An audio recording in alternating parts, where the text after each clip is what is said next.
All right, all right. What's up, everybody? I hope you're well. Welcome to Metaphysical Bible Study. Happy to have you here. Today we are, excuse me. Today we are continuing our study of Genesis 29. We're continuing our study of Genesis 29. We started all the way Genesis 1, and we've been breaking down the allegorical and metaphorical meanings of the various stories that are in Genesis. We're getting very close to the end, and we've been able to map out many of the various stories in Genesis to parts of the physical and the psychological body, right? In terms of Jacob wrestling God at Peniel, we've looked at the chakra system. We've looked at the conscious, subconscious, and unconscious mind. Well, obviously, when you look at the name of the book, Gene Isis, right? It is a book that is indicative of our genes. We also looked at last week at Jacob's ladder representing our spine and the elevation of the chakra system. This is why you see the number 7 occur consistently all throughout Genesis.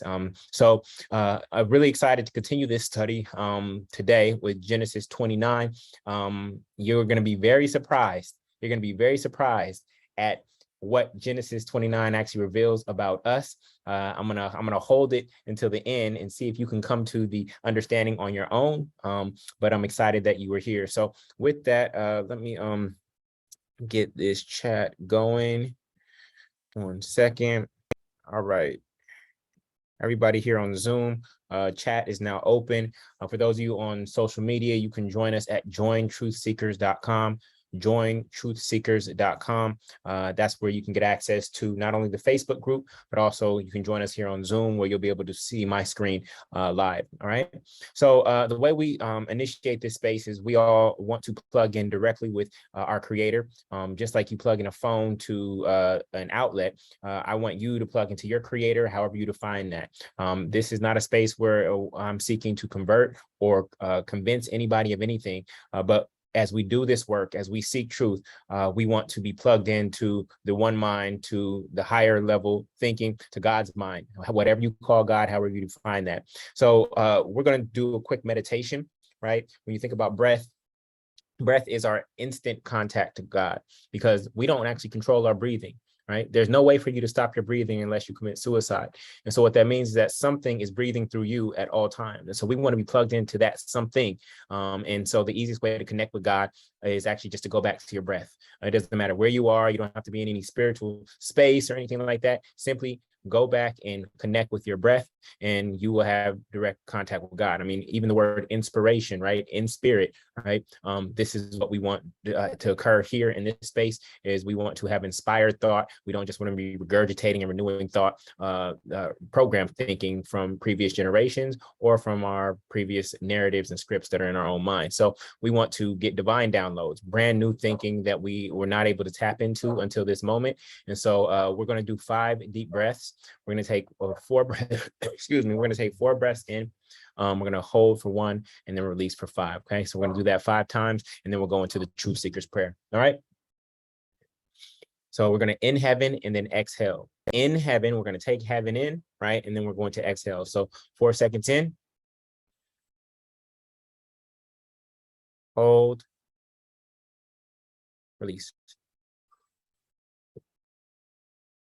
All right. 4 seconds in.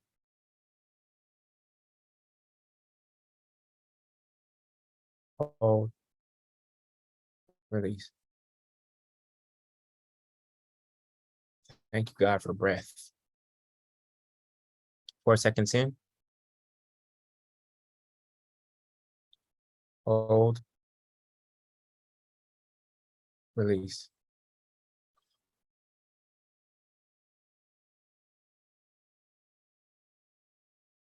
4 seconds in.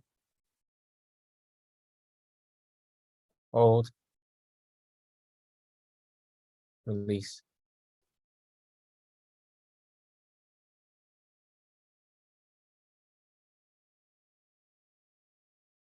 4 seconds in. Hold. Release.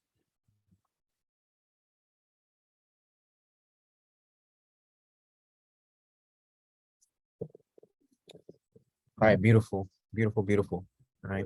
Sometimes we take, not even sometimes, oftentimes we take the breath for granted. But the reality is if you're still breathing, or if that entity that you call God is breathing through you, that means that you still have work to do here on this earthly plane. And so don't take that for granted. And so we're really grateful for breath, just oxygen alone. If you're not grateful for anything else, at least be grateful for the breath that is flowing through your lungs and through your body at this moment in time. All right. So with that, we're going to go into the Truth Seekers prayer. This was a prayer that was divinely inspired. And I'm going to read that off. Again, if you're on social media, you can go to jointruthseekers.com. That will allow you to follow along. That'll allow you to follow along as I share my notes from the reading. So I'm going to read the Truth Seekers prayer. In fact, in Zoom, I'm going to share my screen right now. And if you've been with us for quite some time, then go ahead and make sure you take a screenshot of this, because this prayer will really get you oriented to the work that we're about to do. This work that we're about to do is courageous work. It goes against what we've been taught in terms of how to connect with God. We've been told to, we've been engaged in passive spirituality, meaning you just go show up at a spiritual space and God just moves. And God does move. Be still and know that I am God. But if we're really going to be truth seekers, we have to study to show ourselves approved. And so here we engage in active spirituality, where we're being proactive about our connection with God. And so the Truth Seekers prayer hopefully will give you the courage to do this work and to ask questions that you may have not asked before, and explore concepts that are in the Bible that you may have bypassed out of fear of just out of fear. All right. So Truth Seekers prayer. We are truth seekers. We seek the whole truth and nothing but the truth. We know that the truth shall set us free. John 8:32. We believe that when we ask, it shall be given to us. When we seek, we shall find. And when we knock, the door shall be opened unto us. Matthew 7:7. We know that as we sit in the temple of our minds, right up here, listening for your voice and asking questions in that holy place, we shall find understanding and answers. Luke 2:46-47. For there is nothing covered that shall not be revealed, neither hid that shall not be known. Luke 12:2. We know that because the Bible is heavily coded in allegories, Galatians 4:24, similes, Luke 13:18, and parables, Matthew 13:34, many who think they are seeing see not, and hearing they hear not, neither do they understand, including those who call themselves your disciples, Matthew 13:13. We know to not rely on the letter, but the spirit of the word, for the letter killeth, but the spirit giveth life. 2 Corinthians 3:6. And that speaks to many people who literally take the Bible literally, meaning that they are killing the word because they are taking it literally and not understanding the deeper meanings hidden in the text. Wash our feet, which represents our understanding and understanding, so that we may build our church or our temple, which is our individual belief system, upon a rock of truth, that we are the sons and daughters of God. Matthew 16:16. May we feel free to renew our minds, Romans 12:2, by destroying and rebuilding our temple over and over, and get better and better, leaving no stone standing. Matthew 24:2. We know that when we pray, we shall enter into the closet of our mind, right? Shut the door and pray to God, which is in secret, Matthew 6:6. And we also know that where 2 or 3 are gathered together in your name, I am is in the midst of them, Matthew 18:20. We pray this metaphysical Bible study blesses, builds, and brings all children of God closer to you, whether inside or outside of a religious context, even if that means wrestling with our concept of you for our blessing, like Jacob in Genesis 32. We love you and thank you with all of our hearts, minds, and souls. Matthew 22:37. Ashe, amen, and so it is. All right. So that is the Truth Seekers prayer. And we are about to get into Genesis 29. And so for those of you who are new, we welcome you. I'm happy to have you here. Again, this is active spirituality, not just passive spirituality. You're not coming to me to get my cliff notes. The intention here is that when you come to this space next time, that you will have read the text and tried to decode it yourself at least 3 times, right? This is not where you come and I do all the hard work and then you get my cliff notes. No, when you actually study to show thyself approved, you will have your own insights, your own divine downloads. And that's what we're truly seeking here. Not for you to get my cliff notes, right? Not for you to get my perspective, but for you to be undergoing a process where you're seeking to understand and get closer to God through the reading of this text by seeking the deeper meanings beyond these stories that are here. When you take some of these stories literally, or even some of these scriptures literally, you will see how incorrect they are. All right. So when it says go pray in that closet, right?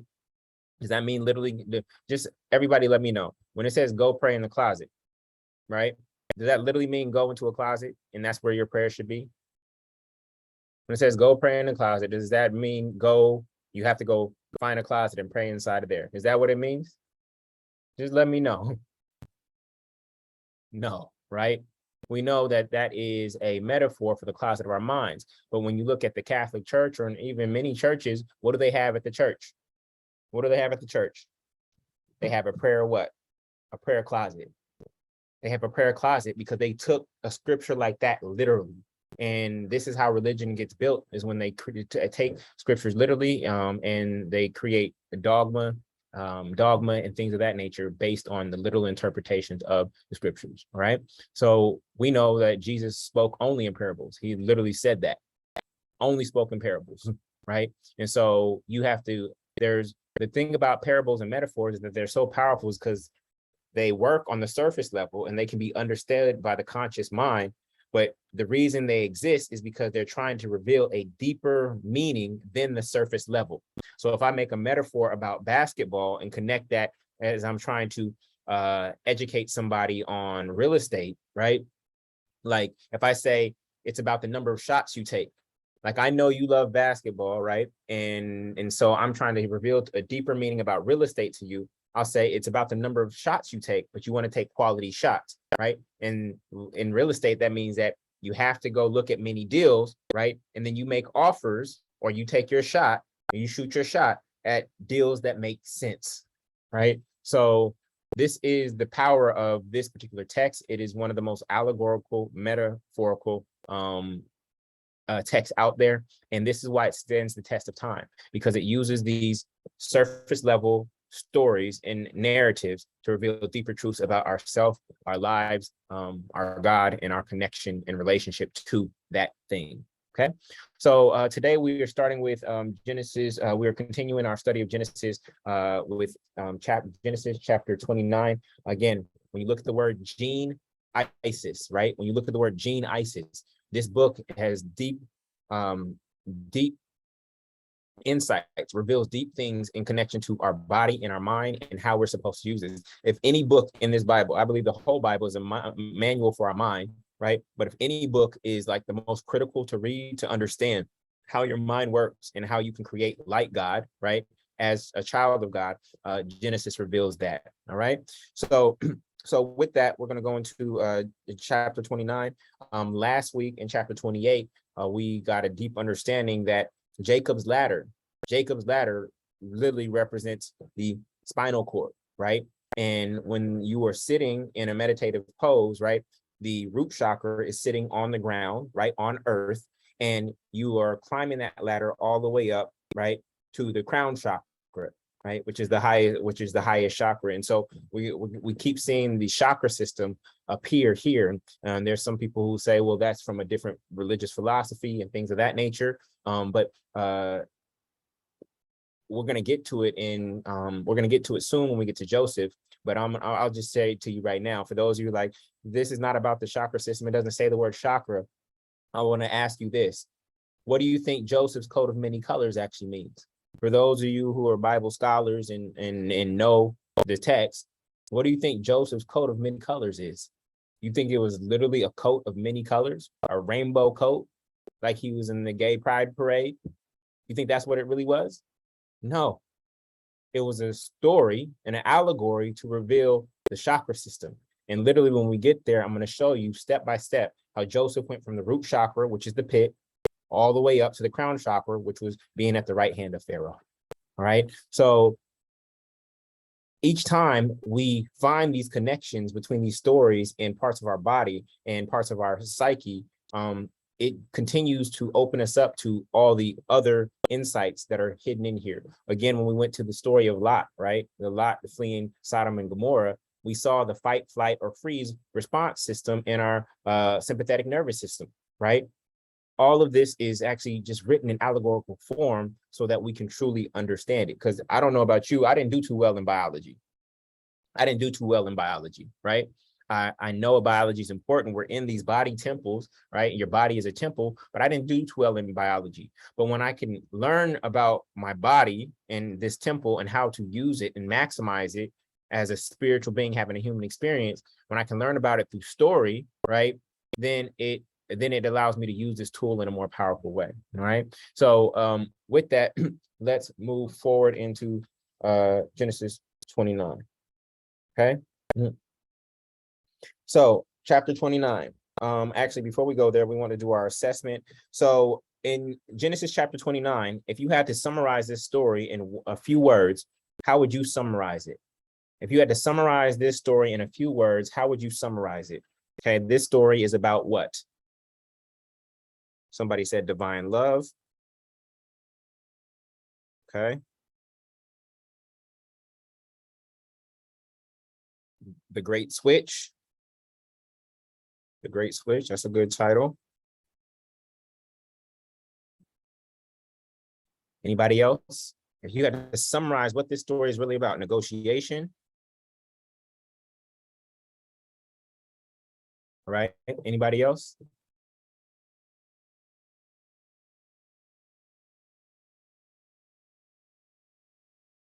The wages of pursuing love. Good. The wages of love. History repeats. Good. Good. What goes around comes around. And none of these titles are wrong, right? These are revealed to you based on your perspective and the lens through which you are looking at these stories. So I love these, okay? I love these. Now, who are the people? Okay, we're doing our assessment right now. We do this every single week before we start because these are the persons, the places, the things, and the questions that we have are really what we're seeking to decode, right? So who are the persons? We have Rachel. We got Rachel, Jacob, right? Reuben, we got all their sons. It's a lot of sons, all right? We got Rachel, Jacob, Laban. Okay, those are the main ones. Of course, I'm gonna just put 12 sons, right? I'll just put 12 sons, all right? We didn't get to all of them in 29. We got to four sons in 29, okay? And Leah, okay? So what were the places? Yep, Zilpah and Bilhah. Zilpah and Bilhah. Okay. What were the places? The well, the east. What does that mean, right? Nahor, Haran. And we've already covered some of those in previous chapters, right? And then what were the things? What were the things? We had sheep. We had a well, water.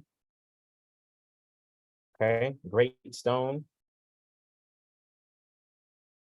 Good. Good. Beautiful. Now, what questions came up for you as you read this story? What questions came up for you? Or things that didn't make sense? Why did all the flocks have to be there for the stone to be removed? That was one of my questions. Why did Laban deceive Jacob, right? That's his nephew. Why would you do that? Why give him Leah instead of Rachel? Why was Rachel a female shepherd How common was that at the well in the middle of the day, right? Okay. Why was Rachel barren? More barren women. There's got to be a theme. Why? Why does this concept of barren women keep coming up? Okay. Why was Rachel barren? Okay. Okay. Yeah. Why was Jacob rushing to move the stone? How did he move it by himself? Right. So these are some of the questions that did not make sense, and we're going to explore those. All right. So with that, let's get into it. All right. So Genesis chapter 29, verse 1. If you have a Bible, please go get it. And let's get into it. So then Jacob went on his journey and came into the land of the people of the East. The East. Now, when we think of the brain, what would the East be? If we think about the brain, we know that these stories have connections to our body. Again, we're exploring our genes and the generations that come from our genes. What would the East represent? Possibly the right side, right? The right side of what? The right side of our brain, In the New Testament, Jesus said, cast your net to the what? In the New Testament, Jesus said, cast your net to the what? To the right side, right? To the right side. Cast your net. What would the net be? What would the net be? Cast your net to the right side. Your net would be your neural network. Cast your thinking or your thoughts or your neural network to the right side, and that's how you capture abundance, which is represented by the fish. Okay, so you're seeing the connection. So the East typically represents the right side, righteousness, right?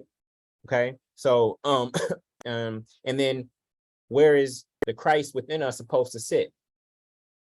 Where is the Christ within us supposed to sit? At the right hand of the Father, and the Father being consciousness at the right side. So we see these connections that are here, right? Now, verse 2, and he looked, and behold, a well in the field, and lo, there were 3 flocks of sheep lying by it, for out of that well they watered the flocks, and a great stone was upon the well's mouth. When you hear a great stone upon something, what comes up for you in terms of the New Testament?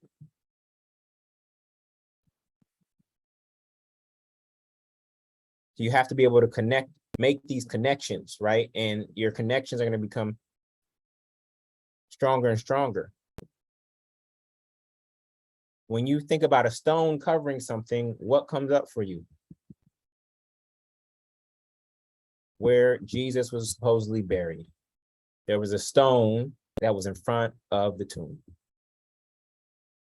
Okay, these stories keep playing out over and over and over and again. We know that to reprogram the subconscious mind, right? You do that through repetition, okay? And so we have to ask ourselves, okay, what is this well? What are these 3 flocks? We see this number come up frequently, right? And what is this great stone? And then the well's mouth, all right? And then verse 3, and thither were all of the flocks gathered, and they rolled the stone from the well's mouth and watered the sheep and put the stone again upon the well's mouth in his place, right? And Jacob said unto them, my brethren, whence be ye? And they said, of Haran. We know that Haran translates in Hebrew as high mountains, right? And we know that that means higher consciousness. This is why Moses goes up to the mountain. This is why Jesus goes up to the mountain. This is why Noah's Ark lands on Mount Ararat, right? We know that mountain means elevation in consciousness. We know that mountain means elevation in consciousness, right? And so that's what Haran means, is high mountains, right? So where are you from? You're from a high level of consciousness or thinking, right? And think about this being within ourselves, right? In verse 5, he said unto them, know ye Laban? Laban is supposedly Jacob's uncle, right? And Laban translates as white. And we know that there's gray matter and there's white matter in the brain. We know that there's gray matter and there's white matter inside of the brain. All right. And so the son of Nahor, and they said, we know him. And this is very key. Look at this. Verse 6, and he said unto them, is he well? Is he well? Now, granted, this is the English translation, and there are probably two different words for the Hebrew well, the physical well that we're talking about where water is, and then this notion of somebody being well. But in the English translation is really powerful because it's the exact same word. The well where water is, and then this notion or concept of wellness, right? Is he well? I don't think that that is a coincidence, right? Is he well? And they said, he is well. And behold, Rachel, his daughter, cometh with the sheep. All right. So did anybody look up what Rachel means? Did anybody look up what Rachel means? Okay. We always want to explore the meanings of the names of the places, the names of the people, because they give us deeper insight. And right now we're looking at the Hebrew definitions. In the New Testament, we'll look at the Aramaic meanings. Yes, it means young ewe or ewe. And what is a ewe? It is a female sheep. So Rachel literally means female sheep. And here we are in a story about sheep. And I don't know how common female shepherds were, but she is shepherding her father's sheep, right? She is shepherding her father's sheep. And oftentimes, what do they call Jesus? What do Christians call Jesus? I actually don't know if it's in the New Testament, the actual language pattern, but what do Christians call Jesus? They call him the good shepherd. The good shepherd. Okay. So there's something there, and we're gonna get to uncover it. All right. So verse 7, and he said, lo, it is yet high day. High day means what? High day means what? Lo, yet it is high day. What does high day mean? It means that it's noon. Okay. It's when the sun is at its peak, right? If the sun is at its peak, neither is it time that the cattle should be gathered together. Water ye the sheep and go and feed them. So it seemed like Jacob just pulled up on somebody's set and was like, yeah, I'm gonna use your water hose. If we're gonna take this literally, Jacob just walked up to somebody's yard and was like, yo, I'm thirsty. This girl walking down the street, she thirsty. That's my cousin, and we just gonna use your water hose. Like, if we want to take this literally, this is what's happening, right? This is what's happening, right? So Jacob all of a sudden is in command, right? And verse 8, and they said, we cannot until all the flocks be gathered together, until they roll the stone from the well's mouth, then we water the sheep.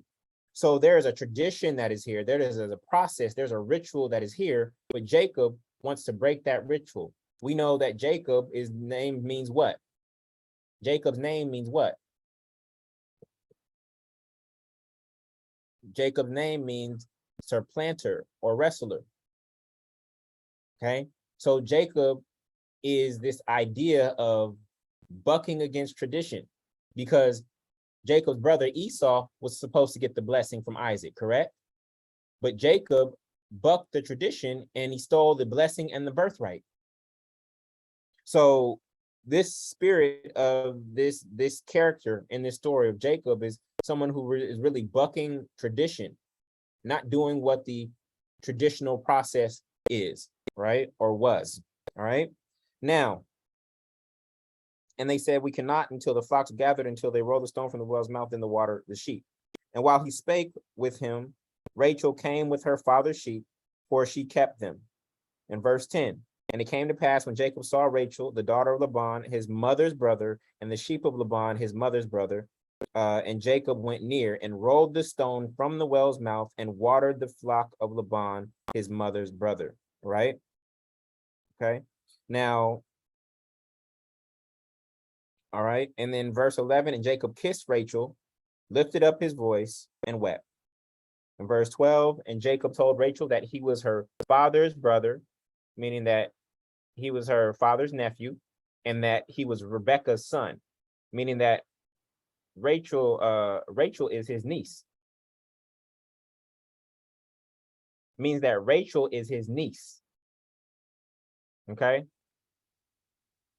Rachel would be his niece. Did everybody get that from a quote unquote genealogical standpoint? Rachel would be his niece. All right. And so if we're going to take this literally, then we have to ask ourselves, is this book about incest? Is this about incest? How many of you would marry your niece or your nephew? How many would marry your niece or your nephew? Now, based on what I heard, Queen Elizabeth married her cousin. Is that true? Queen Elizabeth married her cousin? Her cousin, right? Is that what we're talking about here?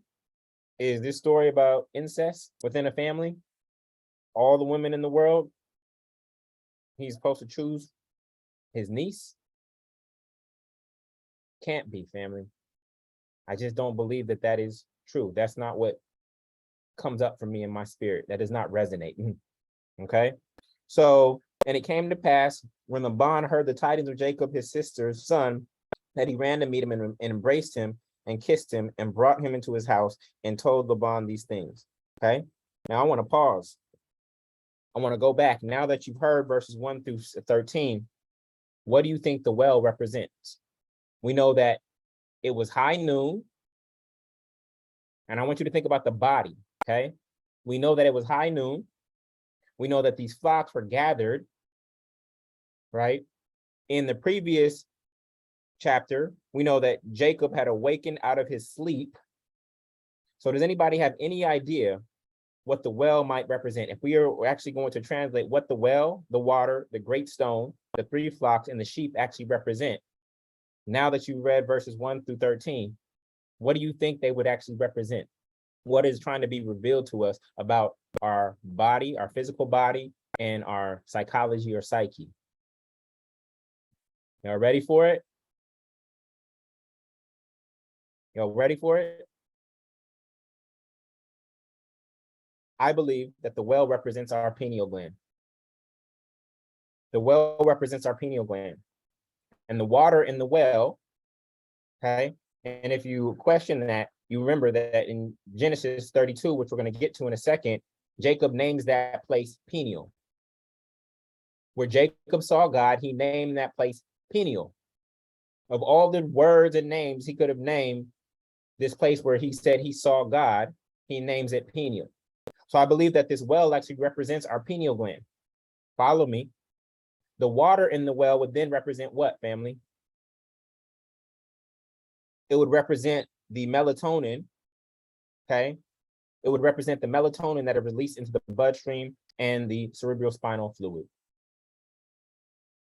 It would represent the melatonin that is released into the bloodstream and the cerebral spinal fluid. Again, remember in Genesis 28, the chapter before, 28:16, Jacob was asleep and dreaming, okay? So then what would the great stone represent? The great stone would represent the pineal recess or the valve that actually releases the melatonin into the bloodstream and into the cerebral spinal fluid. That would be what the great stone represents.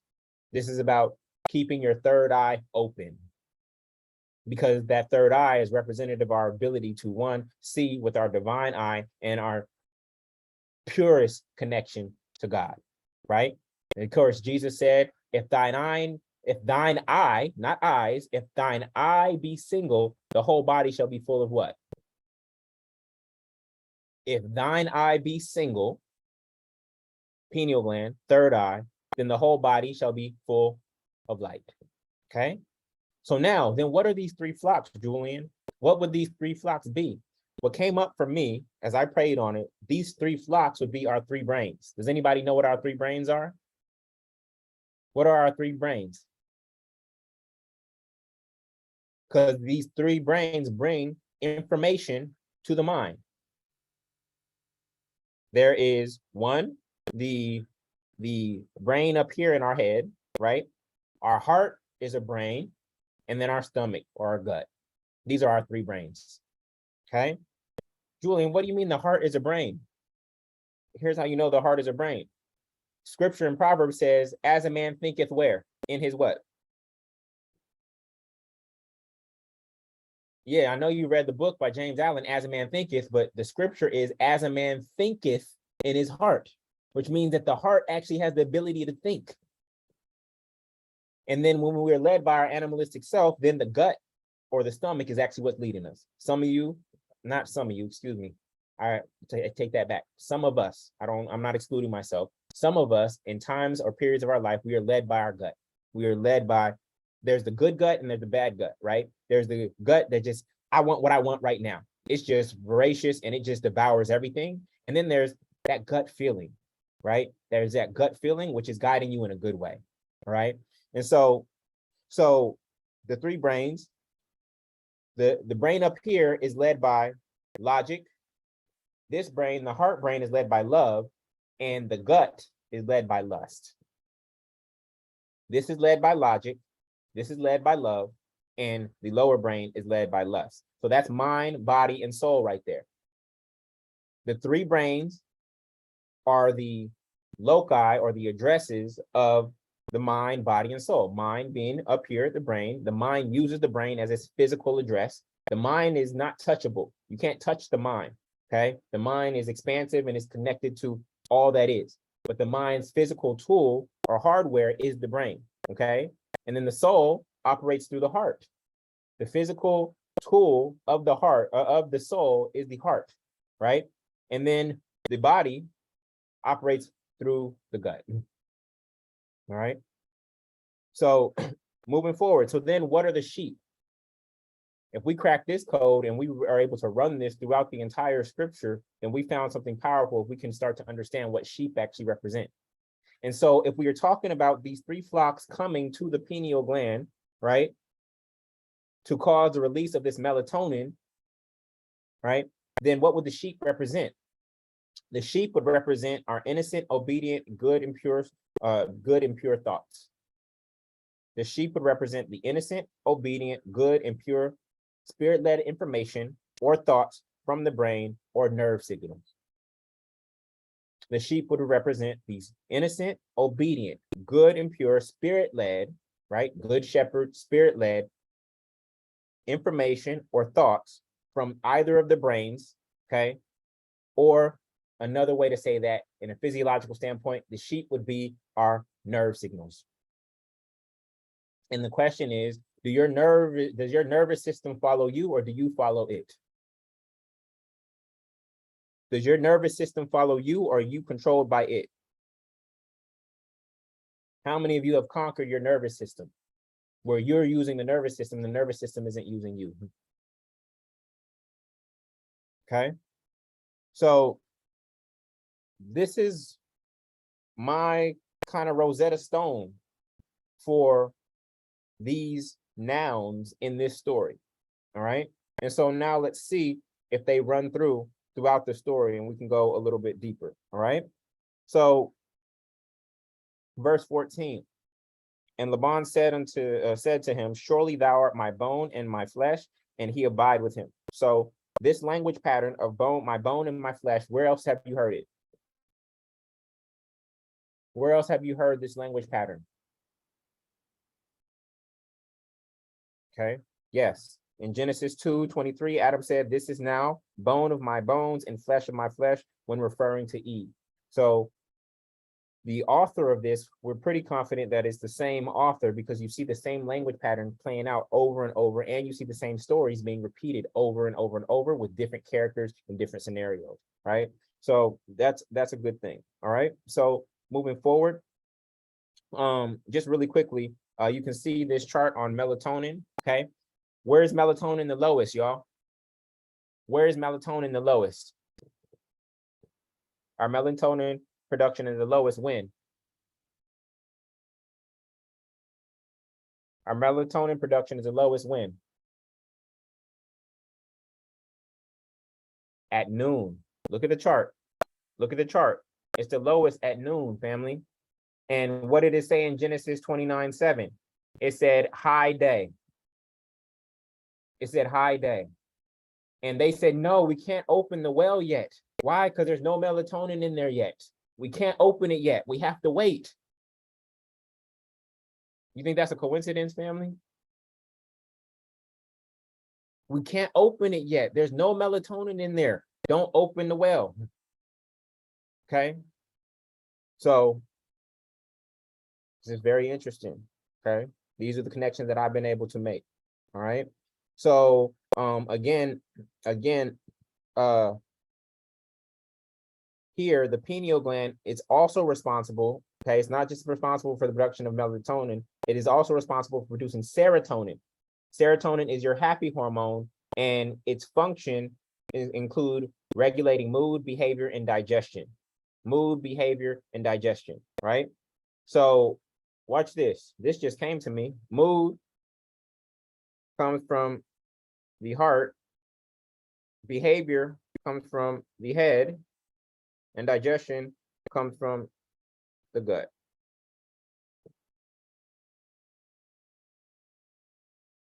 Okay. And what did Jacob ask about Laban? What did Jacob ask about Laban? He said, "Are you well?" Was he well? Well, serotonin also comes from the pineal gland. And if your serotonin levels are up, it means you're feeling good, that you are well. Okay. So the pineal gland secretes melatonin, which is a hormone that helps regulate our circadian rhythms, which is our sleep cycles. The pineal gland releases greater amounts of melatonin when it is dark, right? So this is just some of the physiology that we're able to see here in the text, all right? So moving on to Genesis 29:15. I also started doing a word study on stone. Remember I told you about word studies? I started doing a word study on stone, and stone comes up in many different stories, from Jacob in Genesis 28:11, from David and Goliath, from the stone that the builders rejected, to the Tower of Babel, turning stones into bread. So this is an example of a word study, and you start to see if the translation of stone for you, I believe that stone represents truth, if that translation or that key works in all the stories. Okay. So that we'll get into some word studies in the future. Okay. So moving on to Genesis 29:15. Boom, boom. Whew. All right. So in the space of a month, right? So third month is 30 days. What else do we know? What else do we know is 30 days? What else do we know is 30 days? What else do we know is 30 days? We know that a woman's cycle is 30 days. We know that the release of the colostrum, or the seed in our mind, for men and women, is 30 days, right? And we know that 30 also was Jesus's age when his ministry supposedly started, right? So here we have in the space of a month. And again, what I've come to see is that many of the characters in the Old Testament, the Jesus story is actually a remix or integration of the various patriarchs' stories in the Old Testament. We can do T-charts comparing Jesus to Joseph, and we've done that. We've done Jesus to Adam, we've done Jesus to Noah, and we just see the parallels. For instance, Noah had to be a carpenter in order to build a boat, and what was Jesus? Jesus was a carpenter. God saw Noah as perfect and righteous, and I think without sin is the language when the introduction of Noah. And how is Jesus portrayed? Same exact thing, right? So we see these patterns, and it seems like the New Testament try to sum up all the stories of the Old Testament in one character. And I think you'll notice that as we continue to go into more and more patriarchs. Of course, I believe that the divine feminine was actually wiped out of the Bible. In fact, I believe that most of the angels are actually feminine entities, but whoever translated or wrote put Gabriel instead of Gabrielle, and put Michael instead of Michelle. Okay, literally wiped out women from the Bible. Why is it that every woman in the Bible seems to be the one that messed the stuff up? All the ladies out there, you never question that? How is it that if we're really talking about as above, so below, how is it that we only call God the Father? If we know that here on the earthly plane, everything must come through a woman. But in the creation story, it begins with a man, or it begins with a father, no woman involved, no feminine energy involved at all. Just a man created a man, and then out of a man came a woman. I've never seen that before here on earth. Like, ladies, y'all never question that? Why all these stories are about men, and when women are included, they crazy, whores, mess stuff up. The whole world is messed up because a woman ate an apple. For real? Are we really for real? Male and female. Male and female.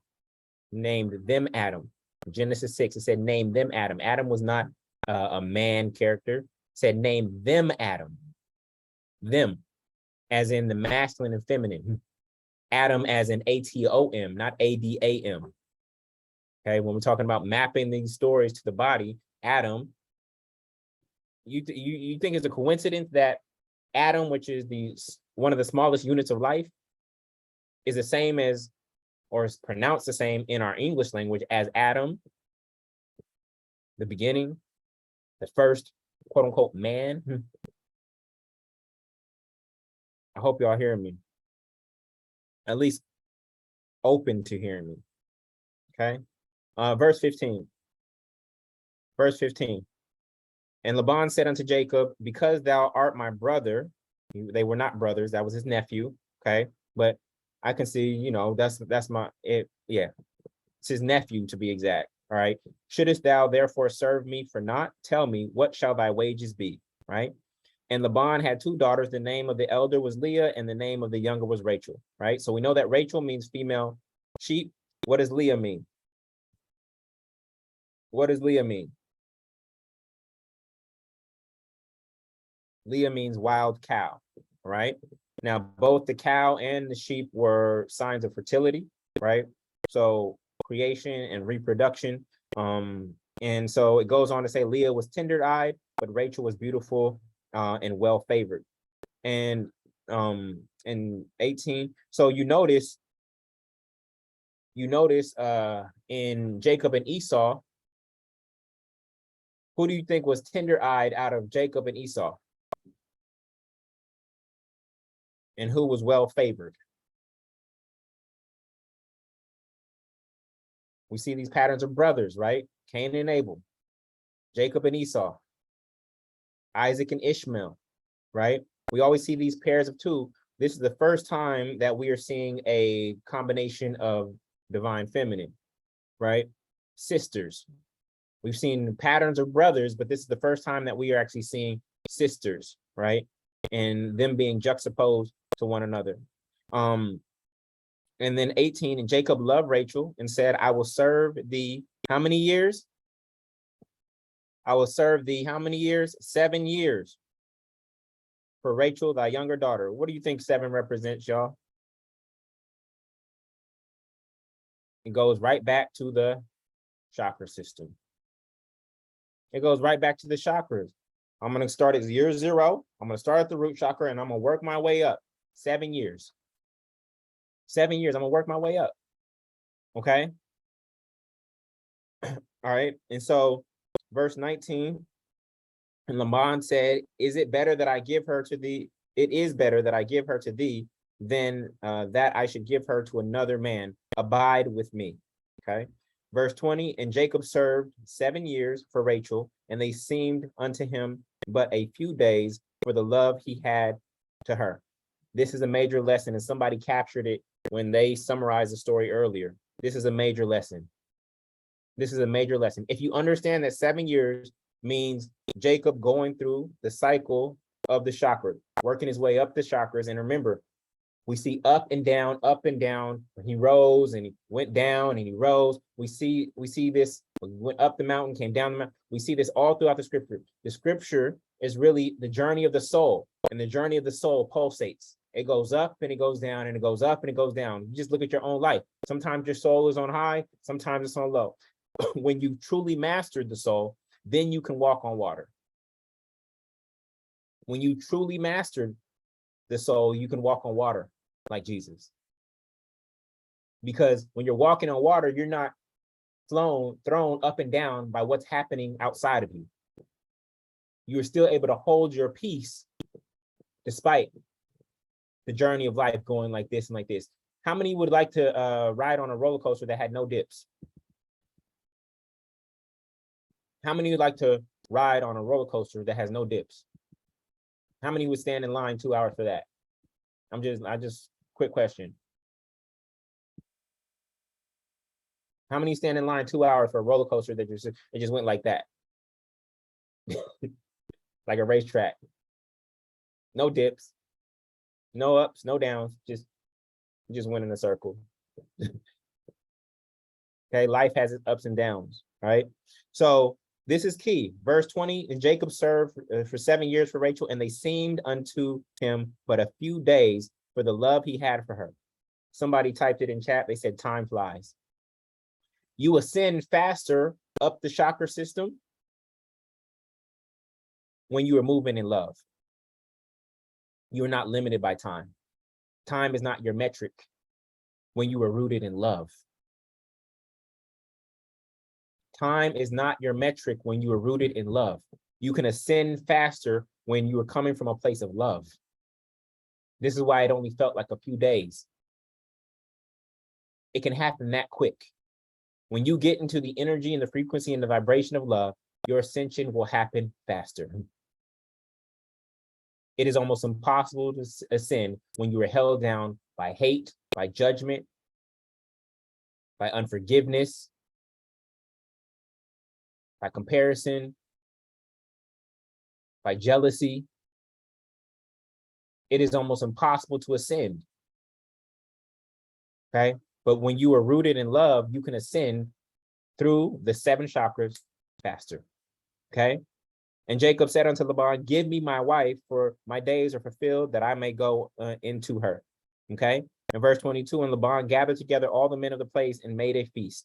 23, and it came to pass in the evening that he took Leah his daughter and brought her to him, and he went in unto her. And Laban gave unto his daughter Leah Zilpah, his maid, for a handmaid. Now, Zilpah has a couple different meanings. Some seem positive, some seem negative, right? I got distillation from the mouth, a drop, to drip, or sprinkle, okay? A distillation from the mouth. So distillation from the mouth, it makes the most sense to me. Why? Because distillation means the process of purifying a liquid. And we know that we were talking about a well before, right? And it says distillation from the mouth. So we know that they were moving a stone from what? The mouth of the well. So that seems to be the most accurate one. In the same way that the English language has multiple meanings, when we decode or look at the translation of certain words, you're going to get multiple meanings. And then based on the context of the story, you have to try to figure out which meaning it has in this particular context. Okay? So,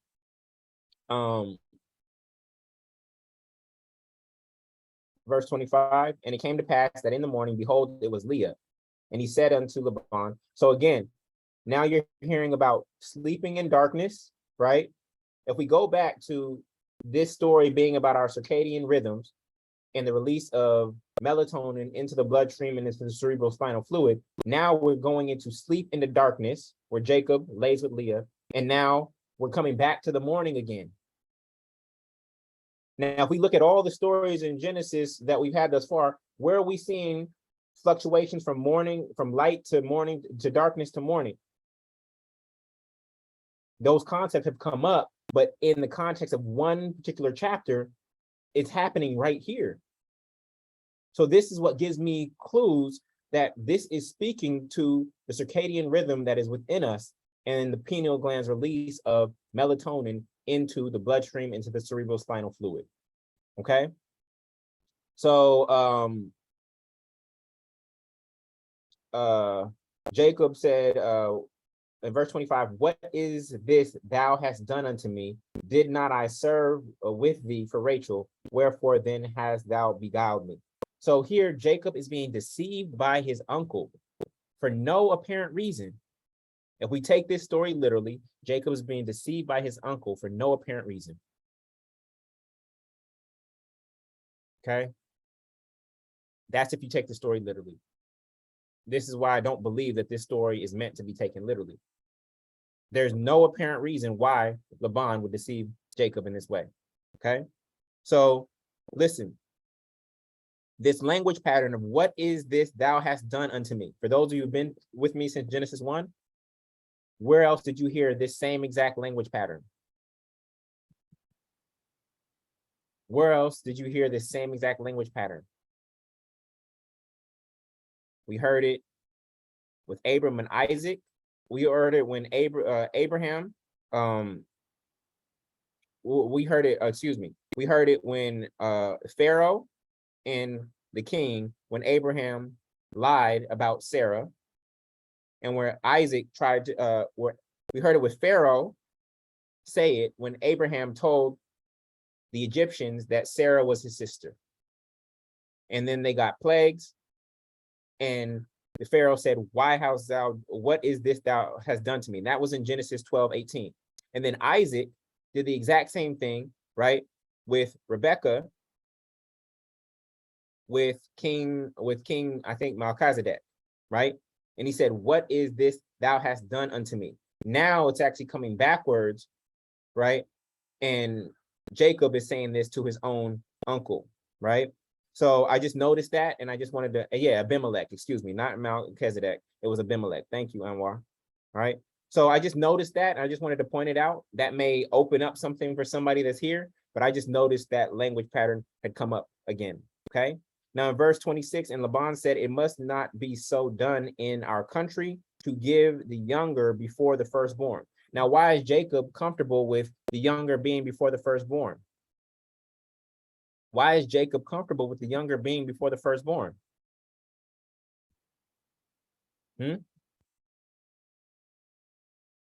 Why is Jacob comfortable with the younger being before the firstborn? Because he's a supplanter. Because that's exactly what he did to his own brother. He did that to Esau. Jacob was secondborn. Esau was firstborn. So Jacob is comfortable with that. And he's comfortable. So he's getting a little bit, he's getting a little taste of his own medicine. He's getting a little taste of his own medicine at this moment in time. Now, what that means on the spiritual level, trying to uncover it. Of course, you reap what you sow, right? But he's getting a little taste of his own medicine at this moment in time, okay? Because listen to this. Laban gave Jacob Leah at night where he couldn't see. Who else couldn't see? Who else couldn't see? Isaac could not see when Jacob was pretending to be Esau. Isaac, Jacob's dad, could not see when Jacob was pretending to be Esau because Isaac was blind. Could not see when Jacob was pretending to be Esau. Y'all seeing these connections? Y'all seeing these connections? All right.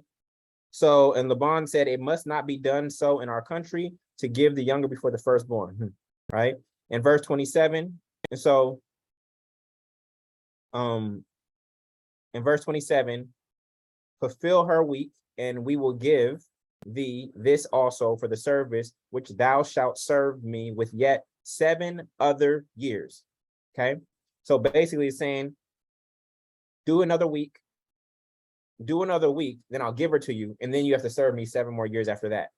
So this is just Jacob going up and down the chakra system 7 times, 7 times, 7 times, whether it's 7 years, 7 days. I don't want you to think of time literally in the way that we think of time. This 7 is just a 7 because it's a metaphorical 7. It's a metaphorical 7. This is Jacob going up and down the chakra system.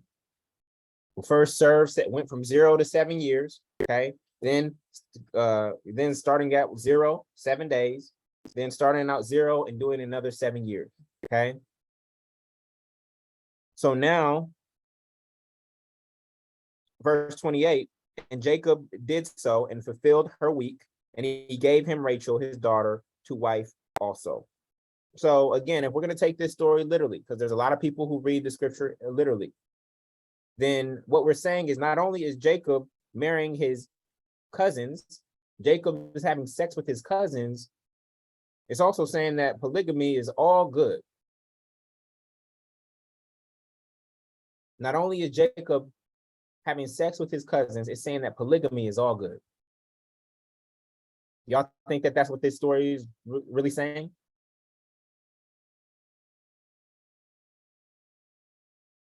Y'all really think that that's what this story is saying? It's okay to marry your cousins, and in fact, marry a couple of them, while also being deceived by your own uncle. Okay, this is why if you take these, you'll be lost in the sauce. If you take these stories literally, you'll be lost in the sauce if you take these stories literally, because they won't make sense. Okay, so we're looking for the deeper meaning. So, and Laban gave Rachel, his daughter, to Bilhah, verse 29, gave her Bilhah, Bilhah means trouble, calamity, unworried, or the positive side is unworried, bashful, or timid. And verse 30, and he went into also unto Rachel, and he loved also Rachel more than Leah, and served with him yet 7 other years. Okay, so he was able to get Rachel after the 1 week, and then still had to serve 7 years before he could go. In verse 31, and when the Lord saw that Leah was hated, he opened up her womb, but Rachel was barren. So here we have another barren woman. And so when you think about Leah being hated and Rachel being barren, where have you seen this story before? When you see this repetition of Leah being hated and Rachel being barren, where did you see this story before, y'all? Right. With Sarah and Hagar. You saw it with Sarah and Hagar. Okay.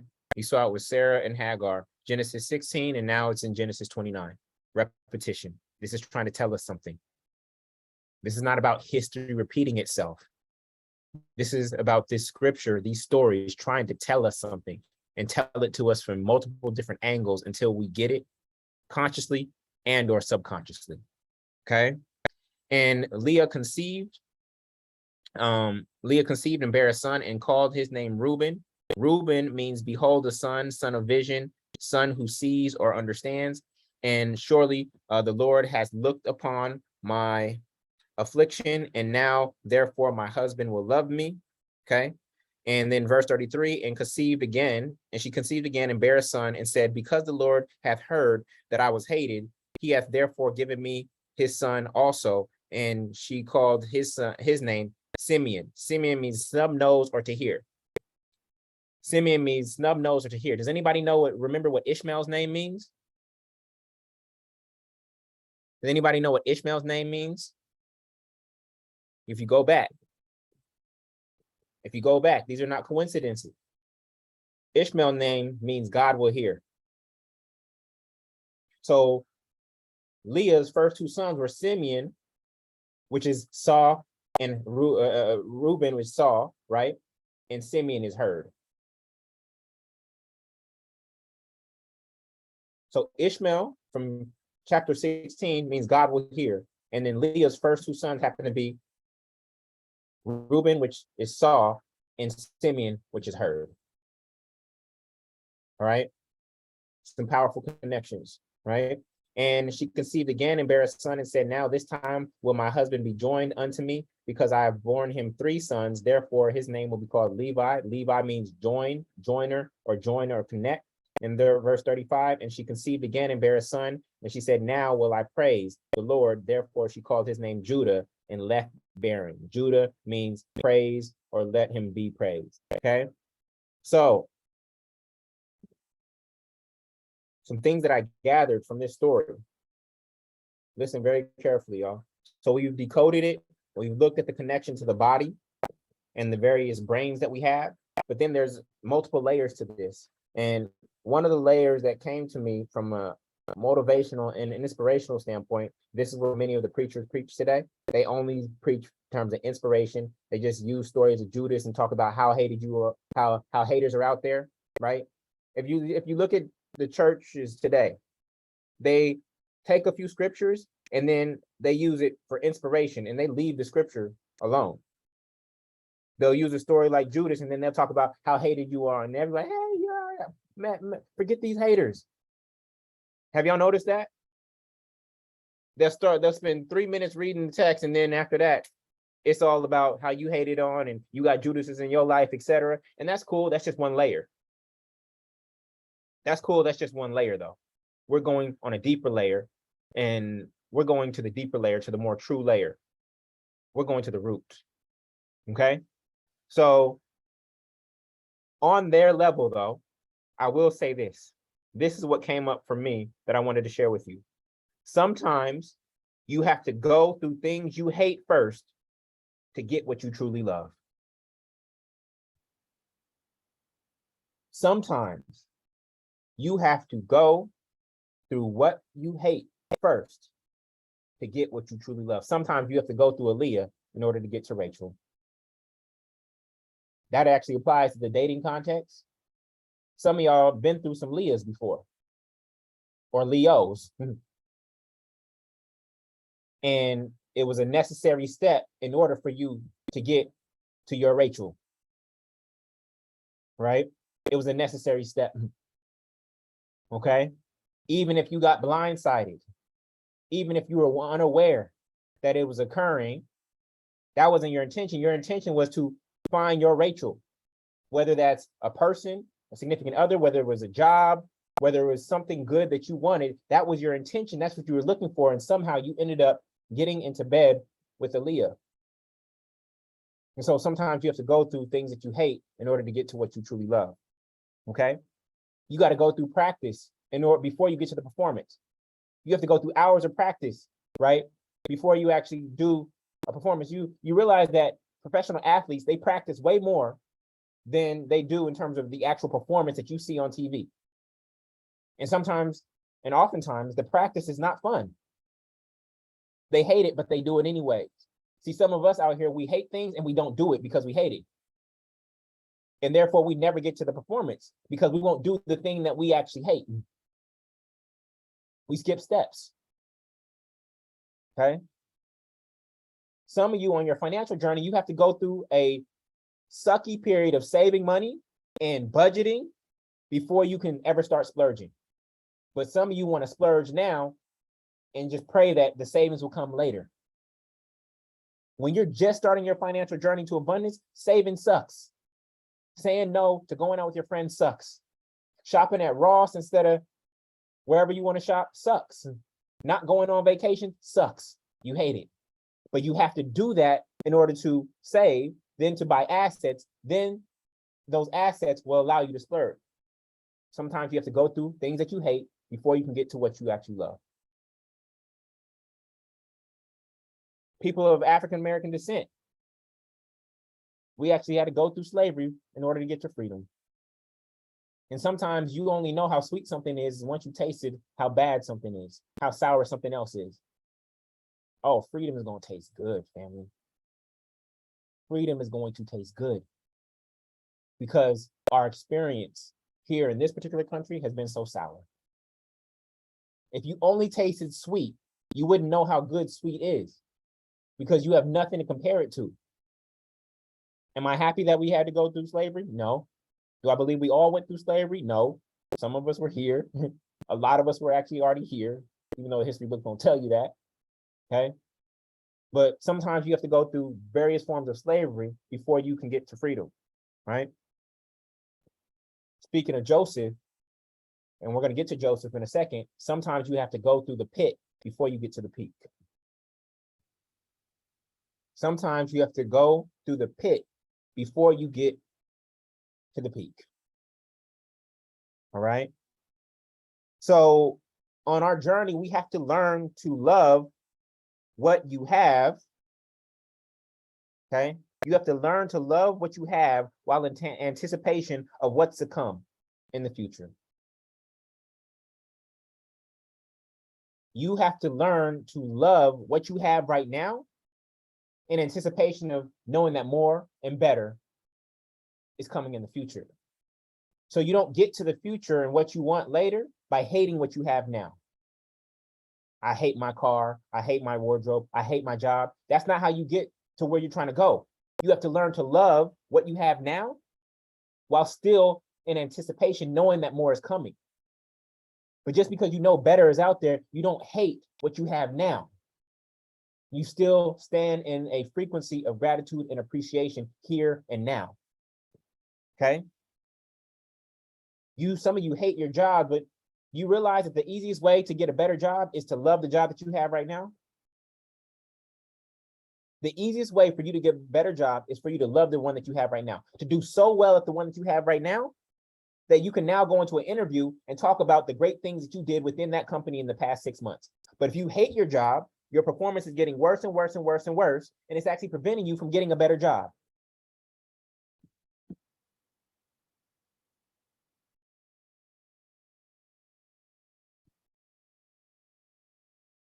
Does that make sense?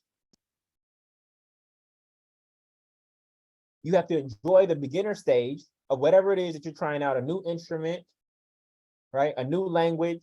You have to enjoy the beginner stage while still seeking mastery.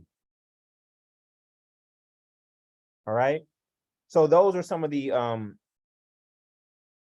inspirational, motivational messages that I got from this beyond us going deeper into the metaphysical level. One more that came to me is that hate is just as much a creative energy as love is. In fact, listen to me very carefully. Hate can actually reproduce faster than love. This is why Leah pumped out 4 so quick. Hate can reproduce faster than love. You also see this on the flip side. Hate can also destroy faster than love. It can take you 2 years to build a 80-story building, but it can be demolished in 1 second. Hate and love are just opposites in a spectrum, but they are both powerful energies.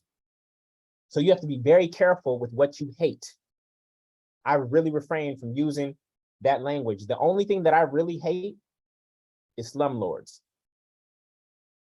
I'm such an ethical investor and a love lord. The one thing that I hate is actually slumlords. But beyond that, I don't have much hate in my heart, because hate can multiply and reproduce faster than love can. Okay? And then finally, when you do feel like you've been hated on, okay? Watch what happens. Here's the step-by-step process to get out of your space of hate. 1 is Reuben. Know that God sees you and sees it. First thing that comes out is being aware that God sees you and sees it. Then you have Simeon. God hears you and your prayers. Why am I in this situation? How did this happen? Why do they feel this way about me? What did I do? God hears you.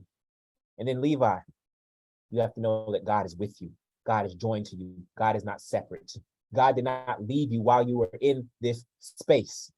God is still joined to you, and you are still joined to God. God is not left. And then finally, Judah. God loves praise, and you want to give that praise in advance of you getting out of the situation that you're in. If you feel hated, know that God sees you and sees it. Know that God hears you. Know that God is with you and has not left you. Some people think that when they're in a situation that God has left. No, God has not left you. You are still joined. You are still connected to the Mother, Father, God. And what you can do to accelerate the process is to praise in advance of your external situation changing.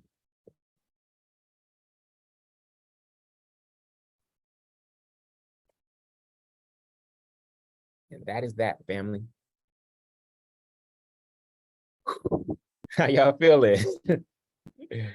Was that good? Was that good? I'm glad it blessed you, family. It felt good. I'm excited about what's unfolding. Wait till you see next week. Next week, Genesis 30. Next week is about to blow your mind, family. It's a very powerful, allegorical, metaphorical story. And once you see what it's really trying to tell us, it's going to literally flip your life around. And so I want to thank you for being here, for having the courage to do this work. I know that many people were born into a particular religious belief system. They were programmed into a particular belief system, but we are truth seekers. And the reason we do this work is just to get closer to God, but it is going to challenge and is likely challenging some of the old programming that you have, because I know it's challenged mine. And so I'm grateful for these divine downloads. I'm grateful for this space. I'm grateful for God calling me to lead in this way. I was doing this work on my own, and then Spirit moved and said, it's time for you to share and bring people on the journey with you. I don't share this space from a place of expertise. I'm still learning too. Okay, I'm still learning too, but I'm bringing you along on the journey. And I hope that you're having your own divine downloads and insights just by being on this journey and going through this process of studying to show thyself approved, looking into this text and asking God for the deeper insights and meanings of these stories and how they can be applied to your life to make your life better so that you can bring heaven here on earth.